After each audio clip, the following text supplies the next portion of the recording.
Seja bem-vindo, eu sou Mário Sobral e o Jornal Segurito já está no ar. E hoje vamos continuar comentando sobre o PGR, sobre o Programa de Gerenciamento de Riscos. A gente já comentou no programa passado, comentei também no Segurito Encast e hoje a gente vai continuar falando sobre o PGR. Eu vou continuar no item 5, Controle dos Riscos. Para quem ainda não leu, eu vou colocar na descrição aqui do vídeo o link para você chegar nessa norma. Então, lembrando que tudo que eu falo aqui é temporário, não sei se vai continuar valendo daqui a alguns meses, mas hoje é o que está lá para consulta pública e talvez seja boa parte desse texto seja aprovado. Então bora lá. Item 5, controle dos riscos. 5.1, planos de ação. 5.1, a organização deve elaborar planos de ação, plano de ações, para cada um dos riscos avaliados. Então bora lembrar o que a gente falou um pouquinho no programa passado. A gente vai identificar os perigos da empresa, então todas as atividades vão ter perigos. Então a gente vai identificar os perigos e os riscos relacionados a esses perigos.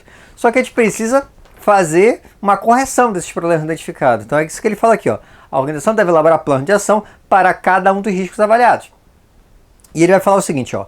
A organização deve tomar as medidas necessárias e suficientes para eliminar ou reduzir os riscos sempre que houver. Então, para eliminar ou pelo menos reduzir. Sempre que houver o quê? Então, bora lá. Primeiro, exigências legais aplicáveis. Tem na lei, meu filho, é obrigação legal, você tem que tentar seu jeito de resolver. Então, vamos verificar a legislação toda e vai verificar o que é necessário resolver. Segundo item, níveis de riscos que assim o determinem. Lembra que nós vamos fazer essa avaliação. Nós vamos dizer aqueles que são mais críticos e os menos críticos na nossa empresa com base em um critério. Não ficou 100% detalhado no programa anterior, mas a gente não tem um critério estabelecido em lei, tá? Cada um decide o critério de significância que vai adotar. Lógico, quanto mais elaborado esse critério, mais trabalho vai dar. Então tenta começar com algo simples e conforme o sistema vai ficando mais robusto, vai acrescentando, vai incrementando esse critério de significância. Lembra que eu falei que o básico é relacionar severidade com probabilidade. Tá? Então bora lá. Nível de risco que assim determina. Então você vai definir. Então tem lá um problema que é extremamente grave, que você identificou, e tem outro que é menos grave. Lógico que esse aqui vai ser prioridade. Você vai definir qual é esse critério para ser mais grave esse do que o outro. Evidências epidemiológicas ou na literatura técnica indicativas de possíveis danos à saúde relacionados às fontes identificadas. Então, digamos que na sua empresa, um determinado problema lá, e não aconteceu nada, não tem nenhuma pessoa doente, nem afastada, nem nada. Porém, se a gente for pegar estudos científicos, a gente sabe que aquilo é uma bronca. Digamos que na sua empresa tenha benzeno. Precisa ter alguma consequência para você saber que há um problema e que precisa ser resolvido? Não, né? A gente já conhece o benzeno e sabe que é o maior problema. Então, independente de legislação, independente de ter problema na sua empresa ou não, como eu sei que aquilo ali é um grande problema na nossa empresa, a gente vai tentar resolver. Vai resolver. Evidências na organização ou em processo de trabalho e produção análogos de relação entre o trabalho e dano à saúde dos trabalhadores. Isso dá para verificar, por exemplo, em empresas de atividades similares. Mas, por exemplo, tu trabalha numa multinacional e essa multinacional tem na França, tem no México, tem aqui no Brasil. Um problema que aconteceu lá na França, que ainda não aconteceu no México nem no Brasil, já pode ser resolvido. Porque atividades são similares, são análogas, né? Então a gente já pode ir verificando. E mesmo se você fez o benchmark com uma outra empresa, trocou informações e verificou que aquele problema, aquela atividade que tem na sua empresa é similar àquela outra, que pode vir a acontecer. Tá? Então, essa é uma outra situação que você já deve tomar medidas necessárias. O item 5.3 seguinte é o seguinte, ó. Para cada ação preventiva, deve ser definidos cronograma, responsáveis, recursos humanos, materiais e financeiros e forma de acompanhamento e aferição do resultado. Então, olha lá. Você já tem o plano de ação, mas você precisa de um cronograma. Quando é que vai ser feito, não é isso? Responsável, quem vai fazer? Recursos humanos, materiais e financeiros. Então, você precisa de um determinado material, você precisa de uma grana suficiente para resolver. E forma de acompanhamento e aferição do resultado. Como é que você vai verificar se deu certo ou não? Qual vai ser o critério? Isso tudo a gente tem que estabelecer. Quando comprovada pelo empregador a inviabilidade técnica da adoção de medidas de proteção coletiva ou quando estas não forem suficientes ou se encontrarem em fase de estudo, planejamento ou implantação, ou ainda em caráter complementar ou emergencial e temporário, devem ser adotadas medidas preventivas necessárias, aplicando-se medidas de caráter administrativo e de organização do trabalho e, secundariamente, proteção baseadas em equipamentos de proteção individual, EPI. Isso você já sabe, né? Está em toda a legislação. A gente vai tentar resolver, por exemplo, com EPC, digamos com um sistema de exaustão. Então, o sistema de exaustão ia resolver. Só que eu ainda tenho que fazer projeto, tenho que conseguir o dinheiro, coisa. Enquanto isso, vou fazer revezamento dos trabalhadores, vou comprar equipamento de proteção respiratória, ou seja, eu tenho que ir provisoriamente tentando resolver com outras formas enquanto eu não conseguir resolver de vez.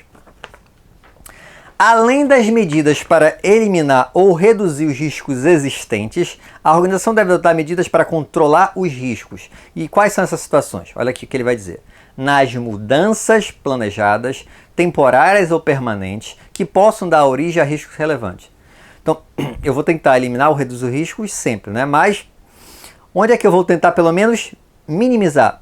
Vai ter uma mudança, uma máquina nova, vai ter um processo novo, algo diferente. Vai ser difícil de imediato conseguir resolver isso. Então, pelo menos minimizar. E também na aquisição de produtos e serviços, incluindo funções e processos terceirizados. Você terceirizou temporariamente ou para sempre uma determinada atividade. Mas essa terceirização gera alguns riscos. Tu percebe que você talvez não consiga de imediato eliminar, mas pelo menos reduzir para controlar esse risco, a gente vai ter que dar o nosso jeito. E aí acaba o item 5.1 de plano de ação. Vai para o item 5.2, implementação e acompanhamento. Então bora ver cada um deles. A implementação das ações preventivas e respectivos ajustes devem ser registrados. Então você fez uma determinada melhoria, mas nem sempre as empresas registram. Então, por exemplo, tem uma fiscalização, você tem que comprovar para o seu chefe estar trabalhando, você precisa ter tudo registrado. Por exemplo, um treinamento, você não vai ter lá a lista de frequência, é um registro, você tem que comprovar que fez.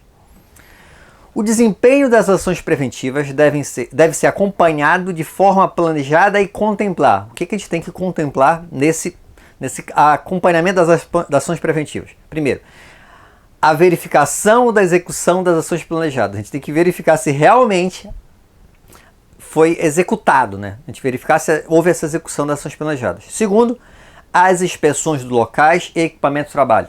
Eu preciso inspecionar esses locais todos de trabalho da empresa e os equipamentos. Tem que ter critério de inspeção, periodicidade dessa inspeção, quem vai inspecionar.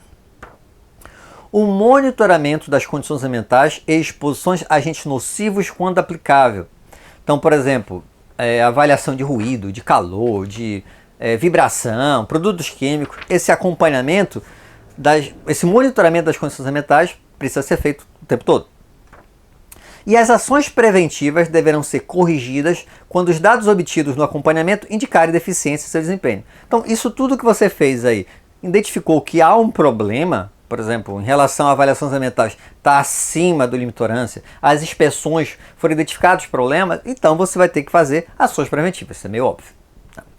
Item 5.3, acompanhamento da saúde dos trabalhadores. Então, bora lá. A organização deve desenvolver ações de controle em saúde de seus trabalhadores para a proteção da saúde, integradas às demais ações de prevenção em SST, de acordo com os riscos gerados pelo trabalho. Então também isso é meio óbvio. Isso aqui, na verdade, é fazer um PCMSO bem feito. Então quais são os problemas do risco gerado na empresa e o que eu vou fazer de exames e tudo mais para controlar, para ficar acompanhando. Ele até fala isso no item seguinte, mais detalhadamente. Olha, o controle da saúde dos trabalhadores deve ser um processo preventivo, planejado, sistemático e continuado de obtenção e análise de dados individuais e coletivos, então de cada trabalhador, porque quando eu faço um exame eu estou avaliando aquele trabalhador, mas quando eu estou avaliando todos também, eu tenho uma visão coletiva da empresa. Então tenho um trabalhador com uma determinada doença, só ele. Mas eu tenho diversos trabalhadores com perda auditiva, então eu sei que determinado setor está gerando aquele problema. O que mais? Em exames médicos clínicos e complementares, analisados em conjunto com os dados sobre os agravos da saúde e a exposição a agentes e condições nocivas no trabalho. Então isso aqui é toda a gestão de saúde do médico do trabalho que a gente tem que dar o suporte, é lógico. E o item final que eu vou comentar aqui, não vai acabar aqui, vai ter mais um vídeo pelo menos, é o item 5.4, investigação de acidentes e doenças relacionadas ao trabalho.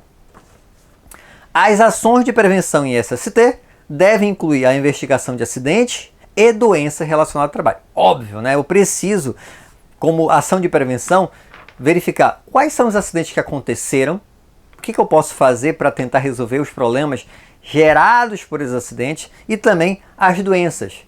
Então o PCMSO no final vai ter lá um resumo, né? Quais são os setores que tiveram mais problemas com, sei lá, perda auditiva, com problemas respiratórios e tudo mais. Esse resumo tem que ser passado para o setor de segurança do trabalho para a gente começar a agir. As análises de acidentes e doenças relacionadas ao trabalho devem o quê? Primeiro, considerar as situações geradoras dos eventos, levando em conta as atividades efetivamente desenvolvidas, meio ambiente, materiais e organização da produção e do trabalho. Ou seja, você tem que fazer um estudo, né? Geralmente não, mas em muitas empresas a análise de acidente é muito simplificada. E uma análise bem feita precisa de um detalhamento, eu preciso saber qual foi a causa raiz desse acidente. Então eu preciso aprofundar. Então eu vou verificar, como ele fala aqui, ó, as atividades, o meio ambiente, os materiais, a organização, tem que levar em consideração tudo. Outra coisa que ele fala que tem a ver com isso é identificar os fatores imediatos, subjacentes e latentes relacionados com o evento. Então, por exemplo, eu tenho um óleo derramado no chão. É um perigo, né? Por consequência, a pessoa escorregar e quebrar a perna. Então, digamos que eu fui lá e mandei limpar esse óleo. Isso não é uma solução. O que fez gerar esse óleo? Foi aquela máquina. Mas por que aquela máquina está gerando óleo? Por falta de manutenção. Mas por que não tem manutenção? Porque a empresa demitiu muita gente da área de manutenção. E agora a gente não tem gente especializada naquele setor. E por que a empresa fez isso? E assim vai, tá? Eu preciso saber o motivo, a causa raiz, lá atrás, e saber todas as consequências daquilo. É muito raro ver análise de acidente desse jeito. Geralmente limpa o óleo. Isso não vai resolver. Fornecer evidências para subsidiar e revisar as medidas de prevenção existentes. Então, na hora que você faz toda essa avaliação, você tem como verificar, olha, para eu resolver eu tenho essa informação, essa, todas essas informações que vão servir de subsídio para minhas medidas de prevenção existentes. Então vou ter como verificar, olha, essa medida de prevenção que tem aqui não é suficiente. Em função de tudo isso que a gente estudou, precisa complementar com mais isso. E como você sabe, todo vídeo tem indicação do livro. E já que eu falei sobre análise de acidente, eu acho até que uma vez já indiquei esse livro aqui. Mas tem muito a ver com o assunto, então bora lá. Investigação e análise de incidente. E incidente, eu vou considerar que os acidentes estão aqui dentro. Conhecendo o incidente para prevenir. Os autores, Reginaldo Pedreira Lapa e Maria Luísa Sampaio Góes, da editora Edicom. Esse livro, eu não sei se ainda está sendo editado, mas você consegue em algum sebo, na estante virtual. Eu compro muito livro usado também. E às vezes até bem mais barato, tá? E os livros vêm em ótimas condições também. Ele vai dizer caso tenha algum problema. Então, esse livro aqui, você que está esperando... quero um modelinho já pronto. Não tem modelinho pronto, tá? Mas vai te dar a ideia geral para que você possa produzir uma forma mais coerente de fazer análise de acidente. Então, é uma boa recomendação de leitura para você. Espero que tenham gostado. Se gostaram, já sabe, né? Curte, compartilha. Tem alguma dúvida, sugestão de pauta? Coloca aí embaixo nos comentários ou manda e-mail para sobralj@hotmail.com. Um abraço e até o próximo programa.